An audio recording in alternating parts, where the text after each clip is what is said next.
capacitance. And that's why you have 3 different delay curves.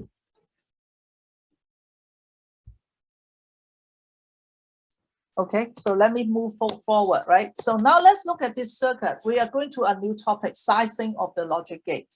Okay. So I have a NAND gate. I want to size it so it is equivalent to an inverter. Let's say my inverter is this, right? We have been studying inverter, so use that as a benchmark. The P is 150 by 45, means the W on L. The N is 120 by 45. How should I size my NAND gate on the left so that it has the same delay, or let's say equivalent capacity, equivalent resistance, right? What I really mean is equivalent resistance to the inverter. But what we care is that in the worst case,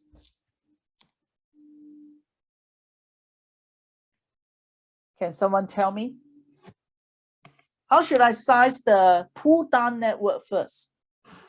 This one, I have 122 by 45.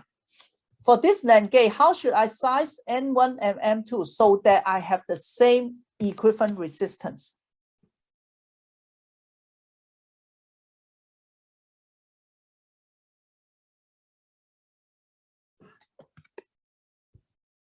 Now ask yourself, what is the difference between the pull down network and the inverter pull down network here? What's the difference?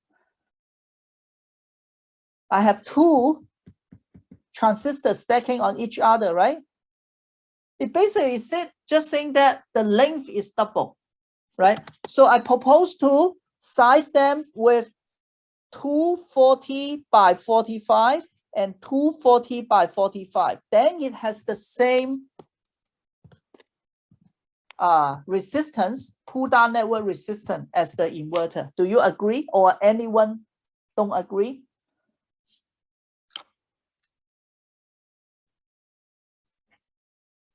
I claim that if I size it, right? Because they're in series. How about for the pull up? I would say it is 150 by 45, 150 by 45.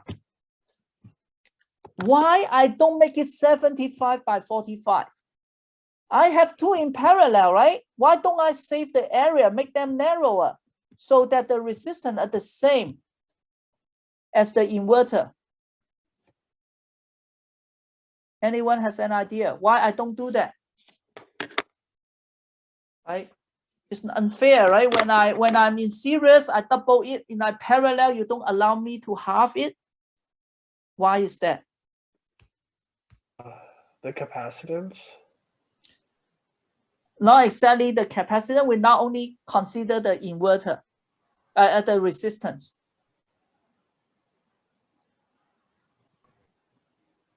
Think about the input pattern. Do I always have both of them turned on? No. No, right? Very good, right? We're talking about the worst case. So, worst case, for example, A equal to 1, B equal to 0, only one turned on. That's why I should not do that, because my signal can have a case that I only use 1 transistor to charge up the CL. In that case, I want to have 150 by 45. Otherwise, it will be slower than my standard inverter. Right? So you always need to consider the worst case scenario. Is this clear? Right. Now, how about this NOR gate? Can someone tell me how should I size the PMOS? I give the inverter to be 150 by 45. How should I size the PMOS?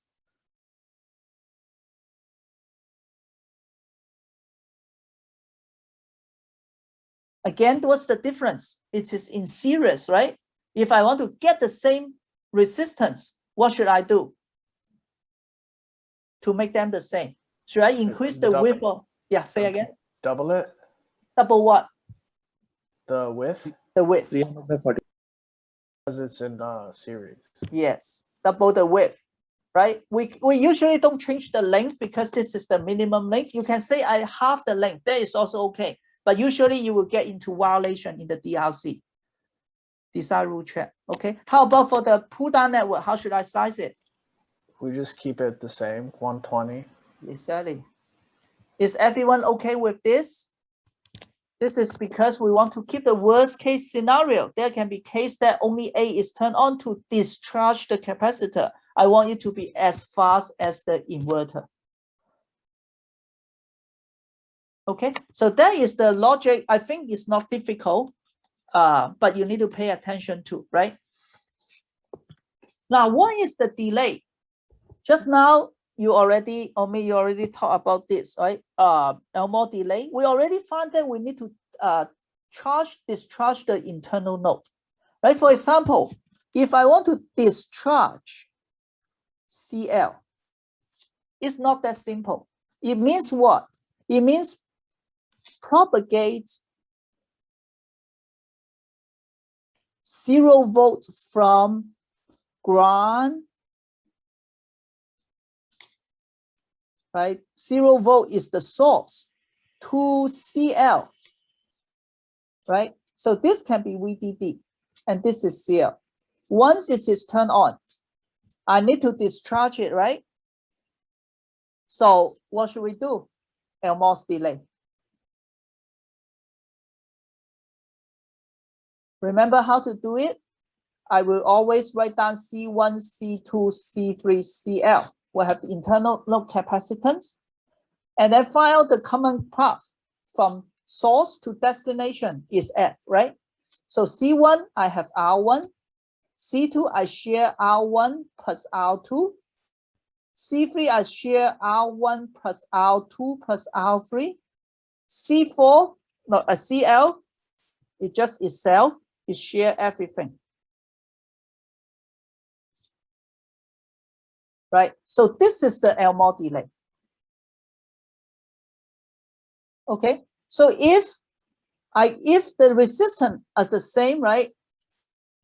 If R1 equal to R2 equal to R3 equal to R4 equal to R, then this is just RC1 plus 2RC2 plus 3RC3 plus 4RC4. You see that it is going up as a function of the number of fan-in squared, right? So here really tell you why we don't want to have a large fan-in. In the past, I only tell you that I have a lot of resistance. You think that, yeah, it's bad, but not too bad. If I can only increase the resistance by 8 times and save me a lot of effort, maybe that is okay.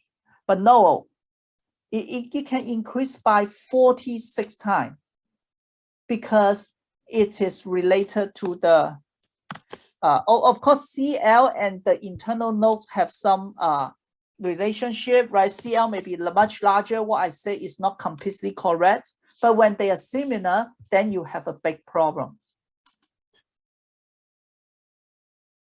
Is this okay, what I'm saying here?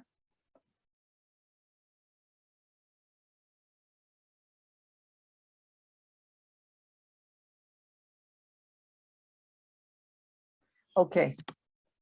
So here I show you the delay as a function of fan-in, right? From high to low, easy, right? I just explained to you.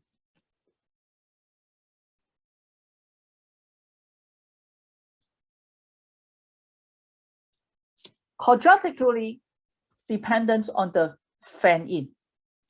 How about from low to high? Can someone explain to me?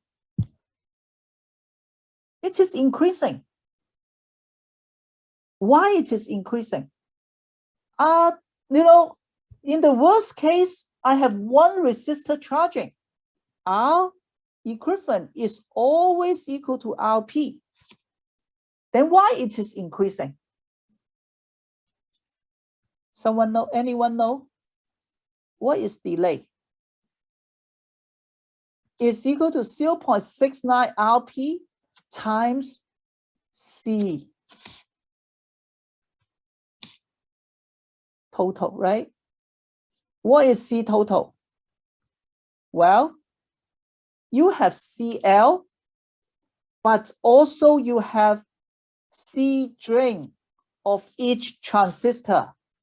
If you have an N input, my drain is increasing. My total drain capacitance. Yeah, only one of them is turned on, but the drain capacitance is there.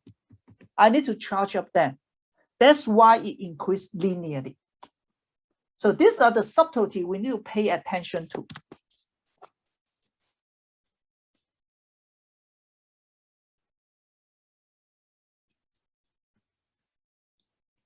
Is this okay? Any questions?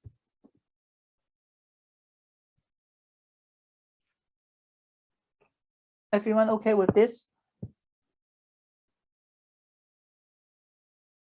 So these are not very difficult, but the point is you need to have this concept in order to do the right thing, right? You need to be aware. That's why we spend so much time on transistor. Now you look at this one, in your mind, you know that it's a transistor. I have drain capacitance. That's why you can come up with this. Okay. So how do I reduce the delay if I have lots of fan in, right? Well, you can increase the size of the transistor, make it larger. However, if you make it larger, what will happen? You do reduce the R equivalent, but at the same time you increase, I should not say equivalent, just R, but at the same time you increase the capacitance due to the drain because it becomes wider. So, but this is only useful if you have a large loading cap, because now you don't care about the intrinsic capacitance, right? But do not forget, don't be selfish. The delay is important in the whole path, not just your stage. You increase your transistor size, you slow down the previous stage because you are the loading to the previous stage, right? So this one you need to be very careful. Okay, that is one thing. Another thing is to use progressive transistor sizing. What does it mean? We use M1 larger than M2 larger than M3 larger than Mn, right? So this is difficult to lay out. When it's difficult to lay out, it means you waste area. What does it mean? It means that you are going to do something like this. Even difficult to draw, I don't know how to draw, right? So this one, this is the gate for in one. Okay, this is the source, this is the drain, this is M1. And then in the next stage, you make it smaller.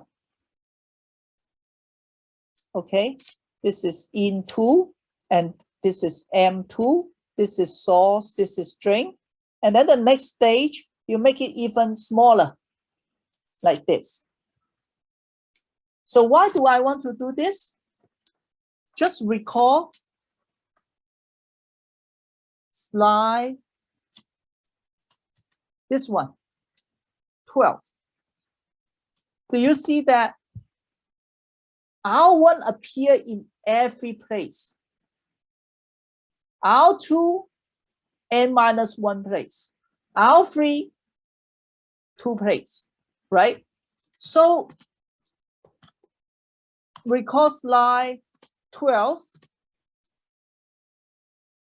R1 has the biggest impact. So I make it small, right? When I make it small, I make R1 small means make it large. It increase the capacitance, but the capacitance only increase in one place, right?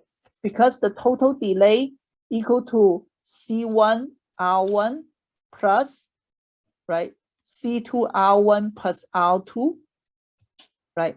Plus C3 R1 plus R2 plus R3 plus keep going on, right? If I make it larger,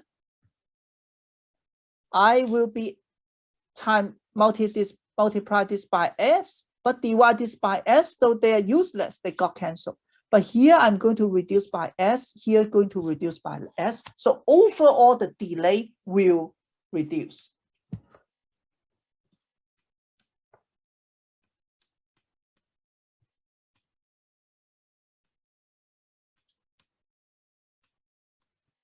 Any questions? Is this clear?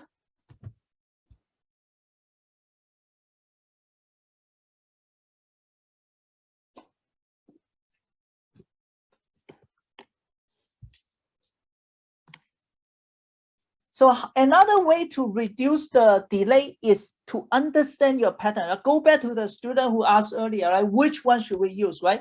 You need to understand what type of input you have, but then you are going to do analysis. You remember your circuit is very complicated, but you probably know which one is a critical signal. Critical signal means the signal that arrived the latest. Right? So in digital world, it's very interesting. Who comes the latest, who is the laziest, we actually need to take care of them. But actually it's opposite. No, we cannot say that. The reason they come the latest because they route the longest path. They actually work the hardest, right?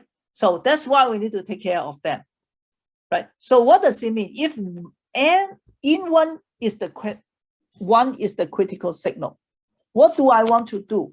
I cannot put it here. Why? Because if this all come in, right? This is VDD. This will be charged to VDD. This will be charged to VDD just before N1 arrive.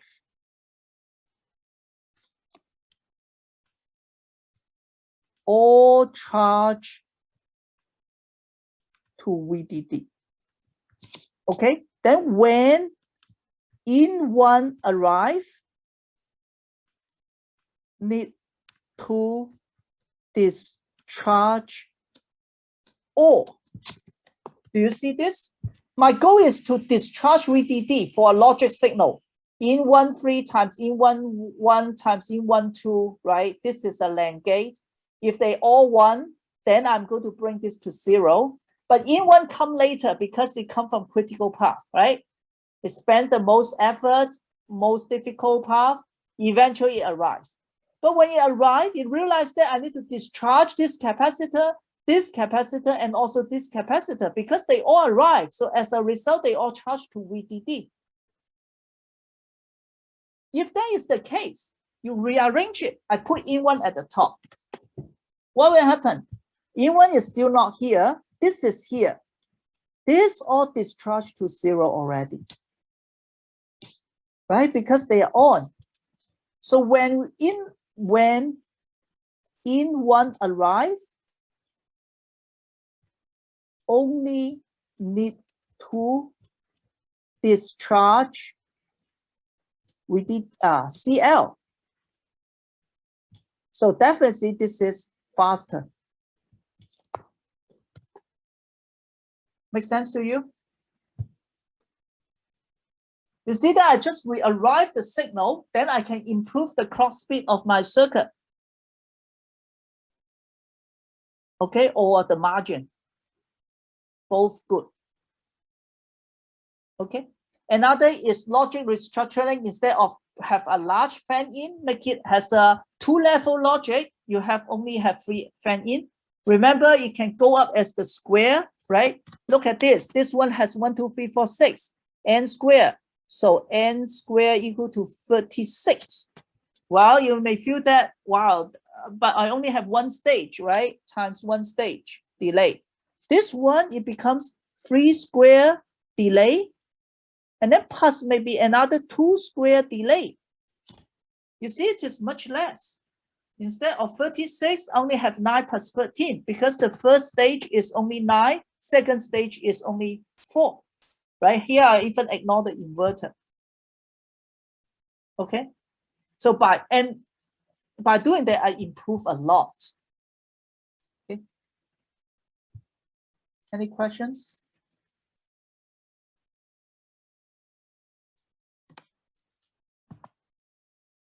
So we are done with the basic static and delay. Now we want to do optimization. Okay. So before I move forward, any question? Everything all right?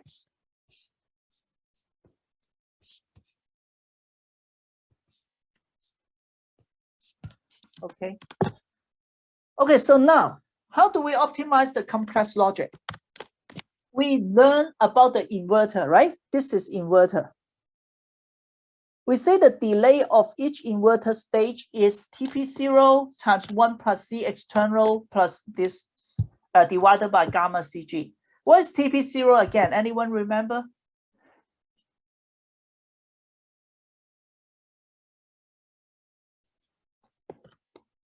Forgot? What is TP0?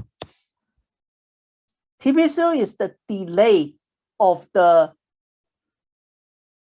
reference inverter.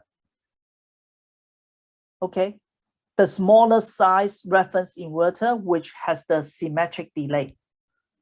Okay, so it's technology dependence. Once you have a technology, you cannot change this. As a designer, you are responsible to change this, not this. And this one becomes F divided by gamma. What is F again? Do you remember? Anyone?